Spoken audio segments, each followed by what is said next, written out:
What's up, everybody? Welcome back to this week's Picks Against the Spread, brought to you by our friends over at MyBookie. They gave me a few different lines to look at this week than what we've done in the past couple weeks. Last week we were looking at kind of really close games between really good teams. This week we're looking at some games that are maybe a little bit more wide open in terms of the gap between these teams. The fun of picking against the spread is trying to figure out if those, clearly, quote unquote, clearly inferior teams can still beat the spread and, if not win, at least lose by a smaller margin than you expect. So we're going to be looking at three of those kind of games this week, starting off with Jacksonville at Indianapolis. Very intriguing divisional game between two teams that are kind of going in opposite directions. Indy is very much on the rise. Jacksonville is very much still trying to find itself after some early season success.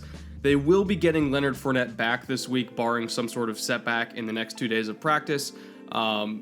He's come back from that hamstring injury. It looked like he practiced in full on Wednesday, and believe me, he does change the equation for Jacksonville, and he kind of gives them a presence that might be able to keep Andrew Luck off the field, sustain some drives, help out Blake Bortles, improve the play-action game, all the things that he helped them do last year to get to the AFC Championship game.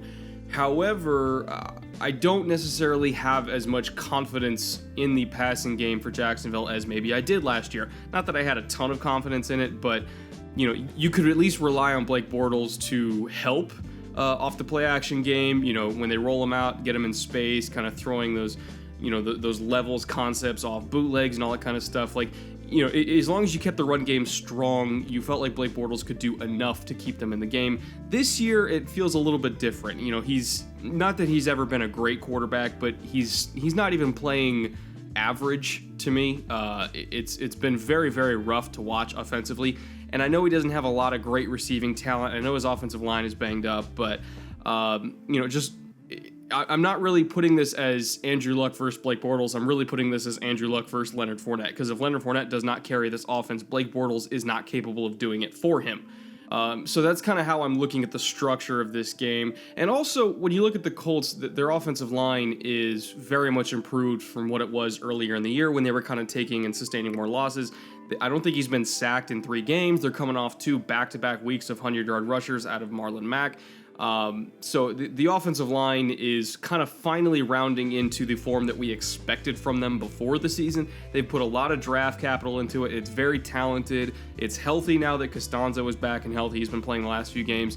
So, overall, Andrew Luck looks great. The line looks great. The running game looks certainly better than it has in a very long time. The defense is playing okay. As great as Darius Leonard has been, it's not necessarily been a dominant defense, but they've been okay. Maybe you could classify them as below average, but they haven't been outright abysmal as they have been in the past. So, overall, this is definitely a Colts team that is on the rise. It is definitely being carried by their passing game and their newfound running game. And I just don't think that Jacksonville can keep up with that. I don't think that Blake Bortles can keep up with that. I don't think that Leonard Fournette can keep up with that. So even though Indy is favored by 3.5 points, I actually think that they're going to cover in this game. I would not be shocked if they won by 6 or 7 points. So to me, it's a pretty good bet to bet on Indy in this game, just because I feel like they're going to get up early on Jacksonville, maybe put up 10 points in their first 2 drives, and then from there, Blake Bortles, I don't think he can recover.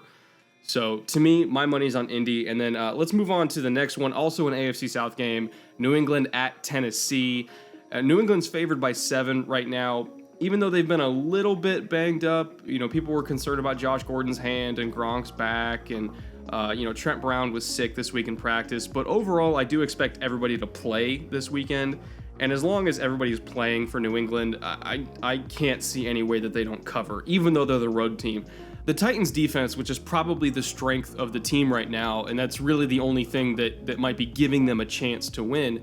When you look at them, I know they're pretty high in a lot of defensive metrics, especially points per game. I believe they're highest ranked in the league in terms of allowed points per game at like 17 or 18. So they're pretty up there. But when you look at the offenses that they've faced, week 2, it was the Texans before the Texans had any of their crap together. The offensive line was in shambles. The receiving core was banged up. Deshaun Watson was hurt. It was a complete mess. And the Texans offense back then is nowhere near the Texans offense now. And then the week after that, it was the Jaguars offense who, they had lost like 3 or 4 starters at that point on offense. Blake Bortles is not that good. They've been a mess all year themselves. So again, we can't really read too much into that. It was the Eagles offense the week after that, right after they got back Carson Wentz from injury. So they were still kind of tuning up for the year. And I still don't even think that we've seen the best of the Eagles offense. But we certainly didn't see it that week from a slew of Phillies injuries and their quarterback not being 100% healthy.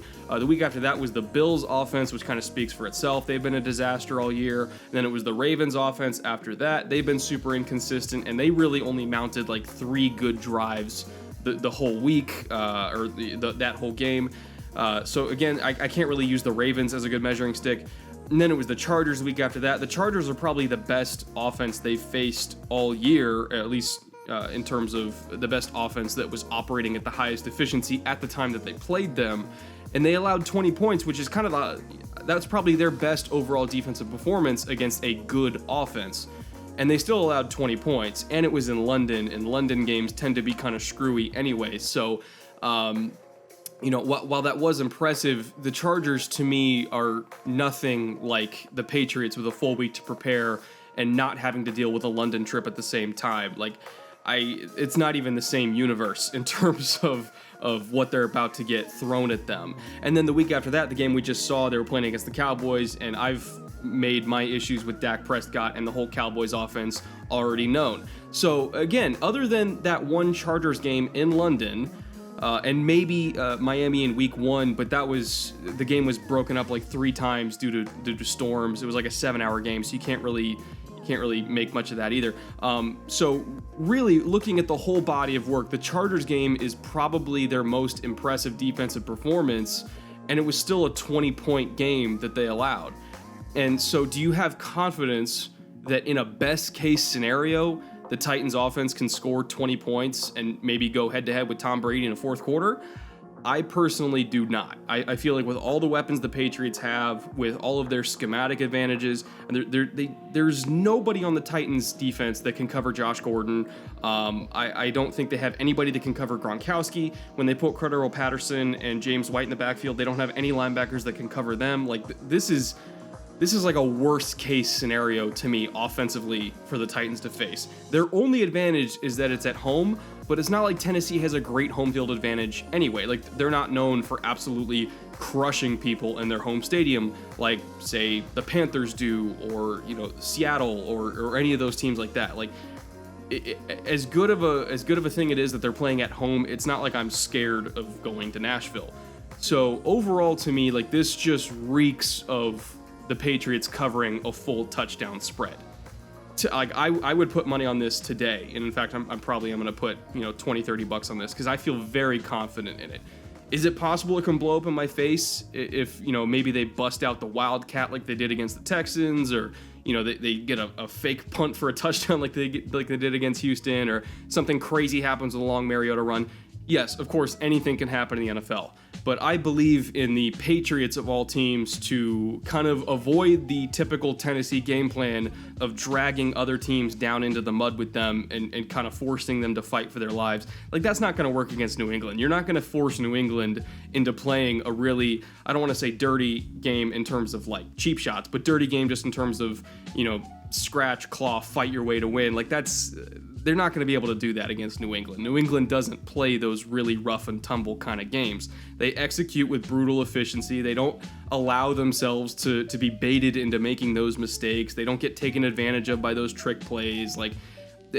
That's not the team that's going to work against. So again, I'm going to be betting on New England pretty heavily here to cover that spread.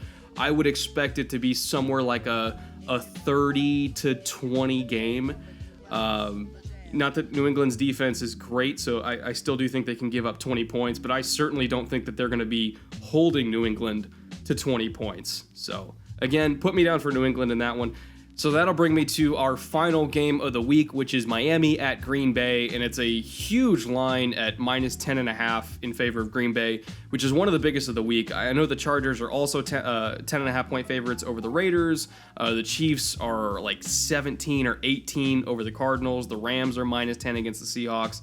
So there's actually a lot of pretty lopsided games this week, but certainly Miami at Green Bay are among the most lopsided. Brock Osweiler is starting again this week, which automatically makes me really want to bet on Green Bay, because as many issues as Green Bay has had defensively, as inconsistent as they have been, I still really like their young defensive backs, especially Jair Alexander, who is just having a phenomenal rookie year. And I do think that they're going to get a couple of Brock Osweiler passes in their hands and kind of pick him off a couple times, maybe even take one back, because he is prone to throwing pick sixes. But on top of that, I don't believe in this Dolphins defense whatsoever. The Packers offense, again, for all of their inconsistencies, and I have been studying a lot of Packers offense this week, if you've been following me on Twitter. They don't really have any major flaws at the moment. It's a whole bunch of minor things that they need to correct. Like red zone play calling, just give the ball to Aaron Jones. Like the Patriots last week were begging them to run the ball, and they just didn't, and they paid for that decision harshly. Aaron Rodgers missed a couple throws that he normally does not miss. He made a couple decisions that normally he does not make. So there really wasn't any like systemic problem that makes me think that the Packers offense is in trouble. It was really a lot of minor corrections that, knowing Green Bay, they will correct. And if there was any team they were going to correct it again, it's a defense that is error prone, like the Dolphins, that's going to allow them to do that. In terms of playing sound assignment football, that is the furthest thing from Miami that I can think of this year. So many mental errors in coverages, not picking up assignments, not filling run lanes. Like this is a defense that truly, especially in the last game we saw them against Houston, I mean, truly, it was a comedy of errors in terms of the number of mental mistakes on the field. And it's not that they don't have talent. They just, for whatever reason, filling simple assignments has been a nightmare for them this year. I don't know if it's a schematic issue, if it's some sort of communication issue. I don't know what it is, but they just cannot get it together. And Green Bay is the last team that you want to have communication issues against, because they will absolutely punish you for it. I expect Jones to have a monster performance this week. I think Devontae Adams is going to have a big week. I think Jimmy Graham is going to have a great day in the red zone, because Miami really doesn't have anybody that matches up well with him, not just in terms of quickness, but in terms of size. Like, Jimmy's not as quick as he used to be, nowhere near it, but he is still as big and he can still jump. And I don't think that Miami has anyone that can match up just with his pure size and ball skills, especially in the red zone. And they've been really featuring him in the red zone. It hasn't always worked out. He's only got a few touchdowns. Actually, he might only have 2 touchdowns on the year, but they've certainly been looking his way and trying to get him the ball. And I feel like they're going to be pretty successful at that this week.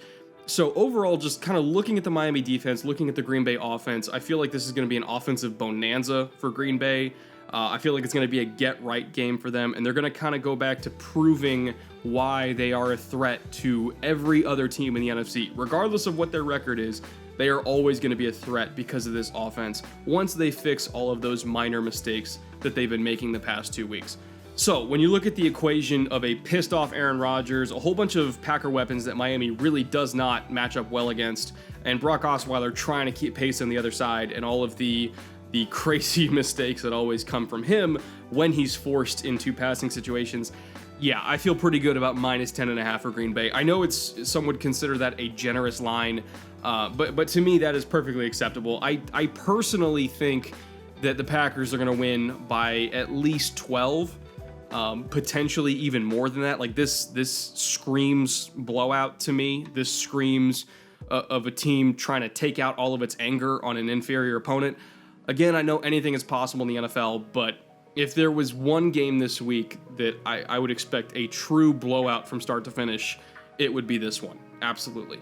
So, yes, put me down for the Packers, and that will wrap up our third game of the week, picking against the spread. Again, I am betting on Green Bay minus 10.5, I am betting on New England minus 7, and I'm betting on Indianapolis minus 3.5. And the theme of the week is always bet on the better quarterback more often than not. Even if you do lose some, more often than not, if you bet on the better quarterback, you're going to come out okay. So thank you for watching. I'll be back tomorrow with a full Film Room episode. on this Packers offense, ironically enough, and what went wrong against the Patriots, and kind of contrasting it against the Patriots offense and what went right for them. It was really kind of a tale of two teams in terms of overall game plan and execution. Really fascinating stuff. So I'll be kind of taking a look at that tomorrow. I will, of course, also be back next week with more picks against the spread and another full film room episode, topic TBD. If you guys have any suggestions, a lot of you guys were asking for a Mike McCarthy, Aaron Rodgers episode in the comments in my last video. I, of course, took that to heart, and that's why I'm doing it this week. But if you guys have any suggestions for next week, feel free to drop those down in the comments below. I love when you guys give me ideas because you certainly have a ton of fantastic ideas. I can't do them all because I can only do one a week. But man, you guys have come up with some really interesting stuff that I definitely want to get to. So keep those coming. Put those in the comments below. I'll be back next week with more content. And until then, later.